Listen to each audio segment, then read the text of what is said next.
Twin Toy Army. Hi Twin Toy Army, my name is Chris and I do all the visual effects and help Daddy Aaron with editing the videos every week.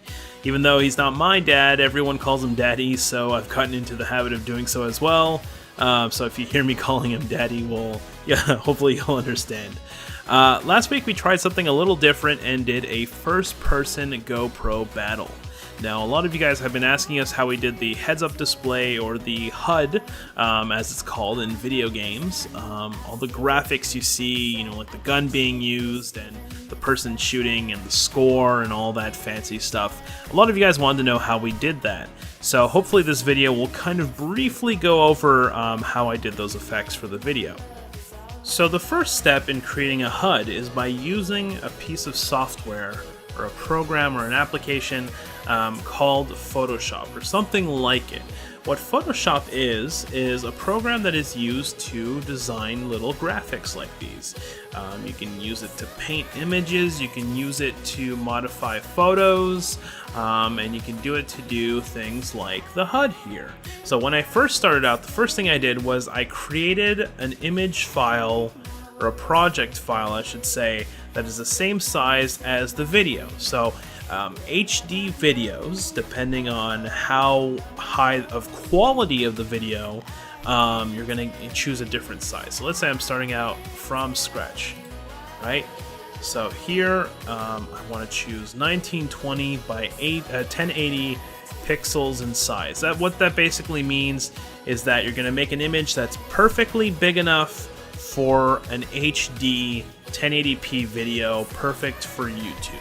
So I first started off, let's add these things back in slowly but surely. I added in this. So I started off with a box in the corner. All that these are simple shapes and text. Anyone can do this. It looks a little fancy, but it's just, the secret is time. You just need to dedicate a bit of time to making these fancy, but there's nothing complicated. They're just basic shapes.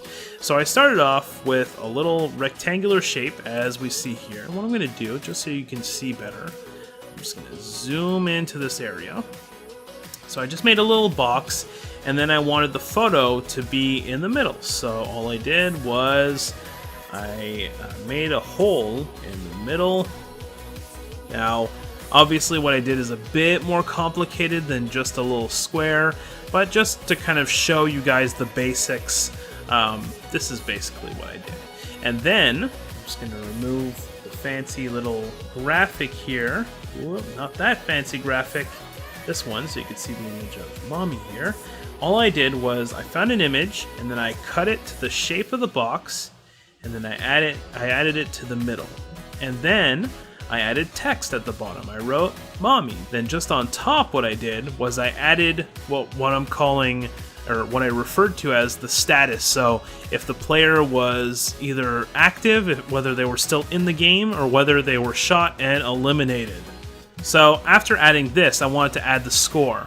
The score, all it is a little box with text. Score, kids, parents. I like to keep these things simple. It looks fancy and, all awesome, but when it really comes down to it, it's just simple shapes and a little bit of text. For the round number in the middle here, round 5, round 6, round 4, 3, 2, 1, all I did was, once again, just to zoom in here, all this is a little rectangle that I cut out some fancy shapes out of. That's all it is. So if I do this, all I did was cut out some fancy shapes, and it's really just as simple as that, and then I added text in the middle. So all you need to do is all these shapes, and you slowly but surely say, okay, I want the score here, make a box, put the text, I want a photo here, make a box, and then put the photo, and just kind of build it up. Then, lastly, there was the gun. So for every single gun, what I did was I found images of the Nerf guns on Google, and then I cut them out all by hand so that the background would be transparent, would be invisible, so you'd only see the gun. And then I put it in the corner here, but you have every single gun that I cut out here and added the names. I think, as I said before, there's something like 30 guns in the entire video, so this took a very, very long time. This is what took the most time.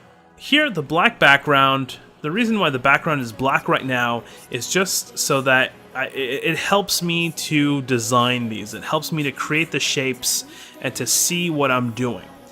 But when everything's done, I want to make it invisible. So what I do is I take the black background that I have here and I remove it. Whenever you see this weird little pattern here, what that means is that all of this is invisible. This is important because how we do the effect, how we achieve the effect of the HUD is we have the video and then we put the HUD on top of it as an image.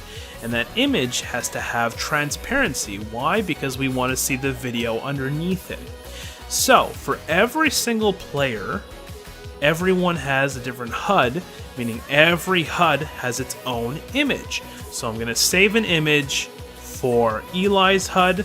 I'm going to save an image for Liam's HUD. So if ever I want to do Liam's HUD, then I switch it over to green.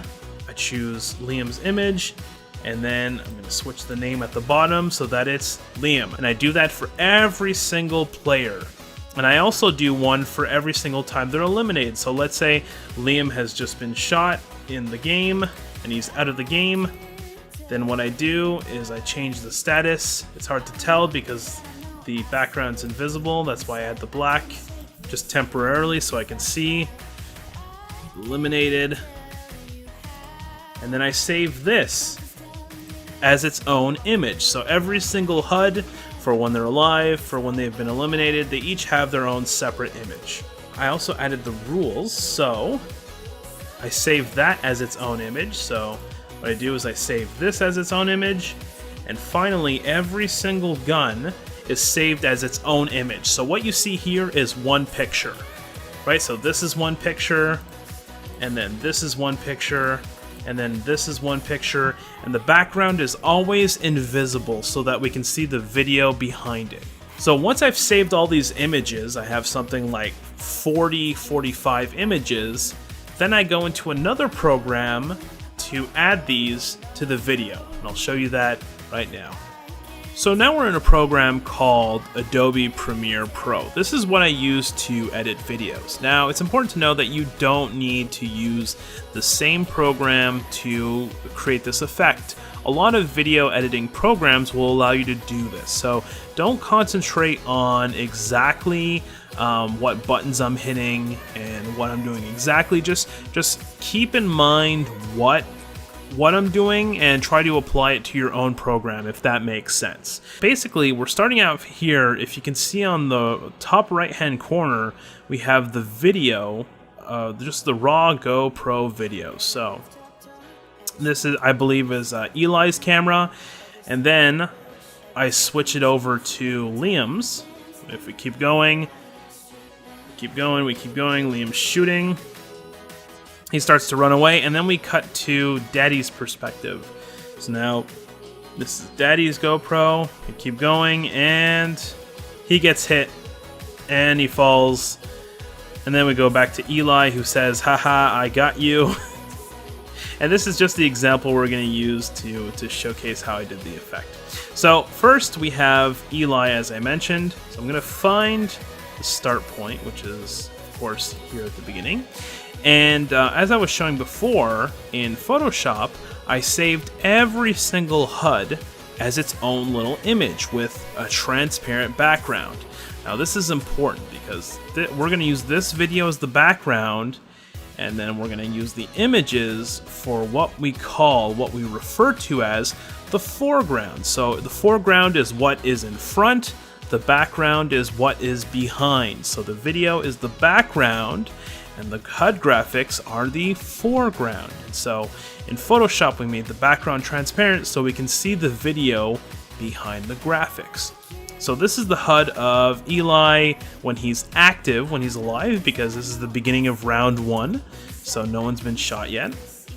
So what I want to do is find the point in the video when it changes over to Liam, right?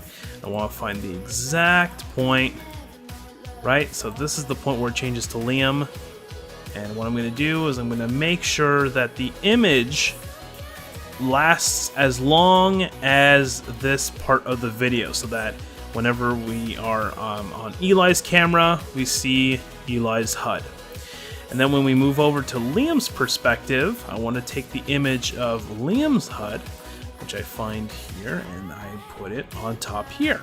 I'm going to keep going until we switch to Daddy's camera. Okay, so I keep going, and there we go. So now we switch to Daddy, so I take the image of Daddy's HUD and I add it on top, and then I keep going until I see that it switches to Eli. There we go. So now it switches back to Eli, and I'm just going to find Eli's HUD image and place it here. So there we go. So as we can see in the video, start off Eli's HUD, then we switch to Liam, then we switch to Daddy, and then we switch back to Eli. These are just pictures, they're just images. Okay, so now the second part that we need to think about are the guns. We need to add the guns. So I have a whole bunch of funky little stuff here, so don't worry about all this stuff. It's a little confusing at first. I forget which gun Eli starts off with, but I believe, let's use Liam as an example. I believe he uses the Strife. So, I'm just going to go down, find the Strife image that I created, and then add that as its own little image on top. There we go. So, and then I trim it down as before, so that it only appears when we're on Liam's perspective. There we go. And then I believe Daddy uses the Atlas. Is that it? I could be wrong. I believe it's the Atlas. So I just add every gun individually. There we go. Now, as we can see, Daddy gets hit by a bullet. And when that happens, he goes from active to eliminated. So I want to find the moment where he's hit by the bullet. Oh, so we see the bullet here. And then what I'm going to do is I'm just going to move on over to the next frame, the next image in the video sequence. So after the bullet disappears, this is when he gets hit. And then I want to change the HUD because he's no longer active, he's eliminated. So I go into the HUDs here. I find the one for when he's eliminated, and then I switch. Here we can see he gets hit, and then the HUD shows that there's an X on his picture, and it says eliminated instead of active. So boom. Basically, you just need to repeat this for the entire video. So whenever you switch from one person to another, you make sure that you put the right image on top, that you have the right gun, and basically you just do this for the whole video, and you have a sweet little GoPro battle. It's really as simple as that. It looks a lot more complicated than it is. And I know that even in this video it seems a lot more complicated, but all you need to remember again is you shoot your video, you create your images, you make sure that they're transparent in the areas where you want to see the video, and then you take your images and you put it on top of the video, and it's really as simple as that. Okay, well, I hope you enjoyed this video. If you have any questions, leave them in the comments down below, and let us know if you'd like us to do more of these special kind of behind the scenes where we show effects. For example, eventually I'd like to show you guys how we do all the muzzle flashes, all the little gun effects that you see in the other videos. You might be interested in learning how to do those. Let us know, and maybe, just maybe, if you guys are open to it, Daddy will let me make another video for you guys. Anyways, this has been Chris signing off, and this week we've got a very special video for you guys. I think you'll enjoy it. Anyways, I'll see you guys hopefully in another video. Bye-bye. Here's a teaser from Mars video. Bye! See you later, dude. See you later, dude. Christmas is It's not Christmas. It's Halloween's coming up, Willis.